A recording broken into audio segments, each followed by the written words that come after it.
Olá a todos, hoje eu trago para a nossa mesa de estudo Maggie Scarf, ela mesma, a própria. O encontro do oposto no parceiro conjugal. Você conhece o teu marido? E você conhece o teu esposo? É o que Maggie Scarf traz para a gente hoje. Eu trouxe um exemplo do livro que nós estamos estudando, obviamente, que é o Encontro com as Sombras. Então, caso você não tenha, digamos, tempo para ler o livro, leia um capítulo, talvez aquele que te chame mais a atenção, porque é essencial caso você queira se conhecer. Senão não há necessidade de fazer isso. Eu fiz aqui um resumo do que Maggie traz pra gente e explica nesse capítulo 14. Deixa eu só enquadrar aqui. Então eu trago o palco como consciente e trago os bastidores como inconsciente, tá? Então você vai ter aí, no caso, o palco de Laura e de Tom, e vai ter os bastidores também, tá? De Laura e de Tom. E fechando tudo isso em um círculo psíquico simbiótico. É uma simbiose onde um depende do outro psiquicamente sem saber que isso está acontecendo. Essa é a realidade. De uma forma resumida, quando nós estamos inseridos dentro de uma sociedade, nós trazemos conosco algumas crenças, padrões. Por exemplo, você tem aquilo que você acha, tá, que uma mulher deve ser, e aquilo que um homem deve ser, se comportar e fazer, etc. Tanto que se você, numa conversa com o teu amigo, você vê isso. Às vezes o teu amigo vai falar assim, eu faço desse jeito, eu faço daquele jeito, para mim tem que ser assim, para mim tem que ser assado. O que é isso? Essa questão do eu faço assim, do que eu faço, do eu fazer assado, e que gera essa interação no círculo de conversa. Tá? Não falando de sombra, mas qualquer coisa. Essa interação é a criação, é a cultura, é o modo de ver a vida, como foi ensinado, determinado no colégio, e assim sucessivamente. Ou seja, não são verdades, vamos dizer, verdadeiras. São verdades particulares, não são verdades últimas, realidades últimas. São realidades particulares, que cada um acha. E assim nós vivemos em sociedade. E nós vamos trazer isso para dentro do casamento também, de uma forma óbvia e bem clara.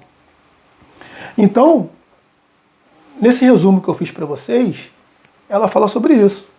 Dentro do casamento, o que Laura acha que tem que fazer, como uma mulher deve se comportar? O que Tom, que é o seu marido, como ele deve se comportar? O que ele deve fazer? Conscientemente, eles fazem aquilo que foram ensinados que deva fazer. Então, consciente. Uma mulher faz isso. Um homem faz aquilo.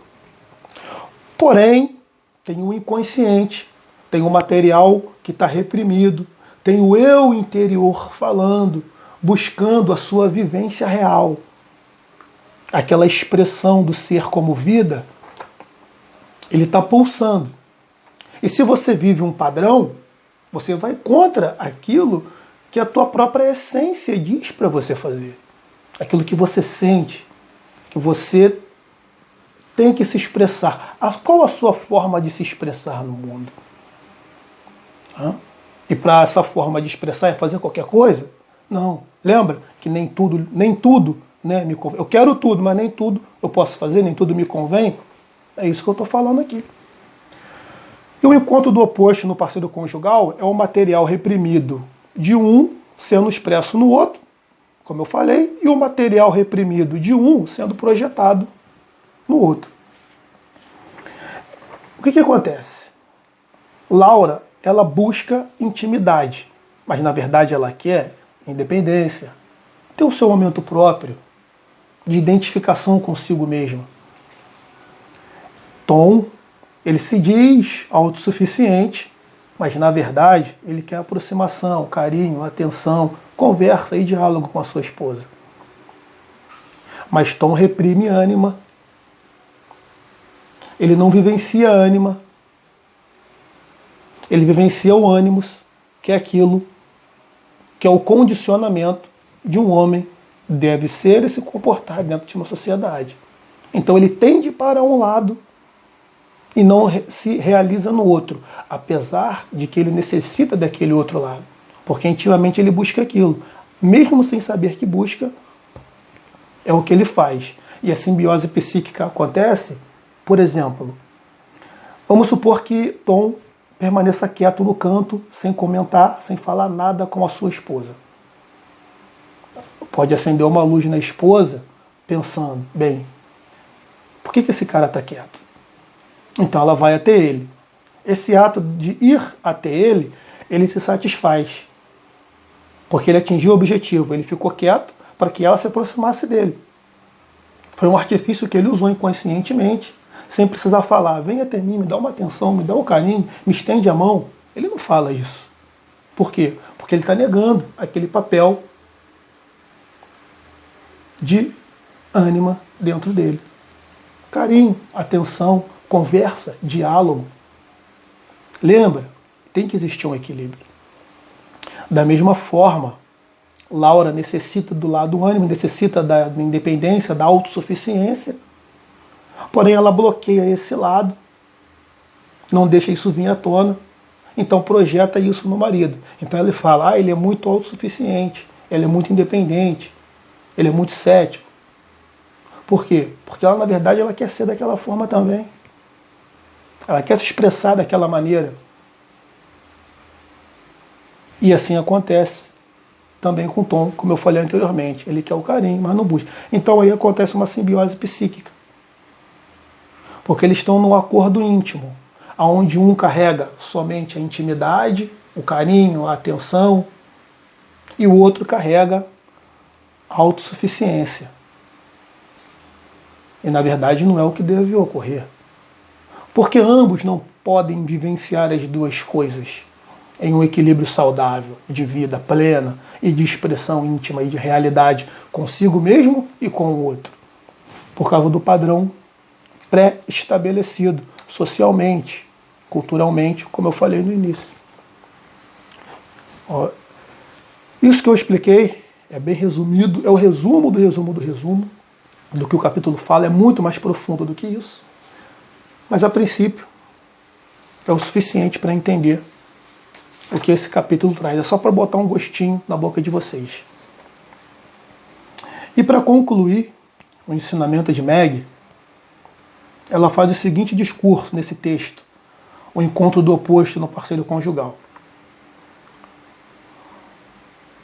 Um dos melhores e mais claros exemplos do modo como a identificação projetiva opera é mostrado pelo homem totalmente não agressivo e que jamais se enraivece. Esse homem, que é singularmente destituído de raiva, só pode perceber os sentimentos de raiva à medida que eles existem numa outra pessoa. Na esposa é o mais provável. Quando algo perturbador acontece a esse homem que jamais se enraivece, e ele experimenta emoções de raiva, ele não terá um contato consciente com elas. Ele não vai saber que está com raiva, mas vai ficar muito feliz se detonar uma explosão de hostilidade e raiva na própria esposa. A esposa, que talvez não estivesse sentindo raiva alguma antes da interação com o marido, de repente descobre que está dominada pela raiva. Na verdade, sua raiva, que parecia dever-se a qualquer outro motivo, é a raiva que está sendo vivida pelo marido. Em certo sentido, com isso, ela está protegendo o marido contra certos aspectos do seu interior que ele não consegue assumir e admitir conscientemente. O marido, que jamais se enraivece, pode então se identificar com a expressão pela esposa da raiva que ele reprimiu, sem jamais precisar assumir a responsabilidade pessoal por essa raiva. Então, fica aqui mais um recado. Ela foi bem clara nesse texto que ela trouxe para a gente, nessa definição, como que uma projeção acontece. É mais um parágrafo que complementa a explicação anterior. E ela conclui assim dizendo: do mesmo modo, a pessoa que jamais se entristece talvez só veja suas próprias depressões à medida que elas se expressam no parceiro, que nessas circunstâncias é visto como uma pessoa que carrega a tristeza e o desespero por ambos. Então, de modo geral, as projeções tendem a ser o quê? Intercâmbios de um com o outro. Essa é a realidade. Então, somente para a gente ficar um pouquinho atento em relação a tudo isso, porque às vezes estamos acusando no outro aquilo que está dentro da gente. É bom a gente às vezes parar e pensar um pouquinho nisso. Então, foi o nosso resumo de hoje, a nossa explicação. E caso alguém tenha alguma dúvida posteriormente, é só entrar em contato que nós damos continuidade na explicação e no estudo. Tá ok? Um grande abraço a todos e até a próxima.